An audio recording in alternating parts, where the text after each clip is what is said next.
kyamar ka. Masoyi da dan adina ni mai gyara zuciya mai rauni. Labai ga shehu mai diwani ya hana su da ayyaba ka. Khalifan shehana Tijjani kai ka zo da dukkan faira. Wallahi shehu baka da tsara mai jin kashi yake da asara. Tai na nufa hanyar Allah to shehu kaulai ya fi ka. Kaulai in yasi sirla azum maulana. Wallahi baba na dai da sace na wani mai yanka. Wasu sun kace in barka inda na yi yabo a gare ka. Yan ambato mai da kaunar ka. Tafiyar da babar hama wallahi ta riga ta faka. Mai cikin dari karta mu tana nufin farin rabon mu.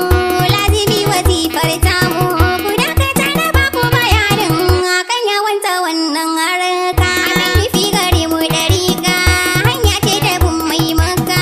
Annabi da duk mun bi ka wallahi na haya kama ka. Bar hama kaulaki ba shakka. Manzon mu da shi ya faɗi ta da kasa da ya nuna ta. Shi ya zo da dukkanin ta ya fita ya ci a rike ta. Wallahi kar ku yi wata shakka. Ita ɗariƙa Tijjani tana nufin faɗin rabbani. Istighfari ya ikiwani. La ilaha illallahu Muhammadu Rasulullah. Kama anar ta babu bulayi. Yan uwa ku zo mi koyi ga gausu zamani mai yayi. Tunda shi ya kawo fayar to mu bar hama duk mun bi ka. Saura fayar taka mazan kwarai fa duk mun bi ka. Hakan yabon ka ne na ɗauka. Shehu na riga na bi ka. Kai ni zo cikin halarar ka. Ano ka sai masoyin naka.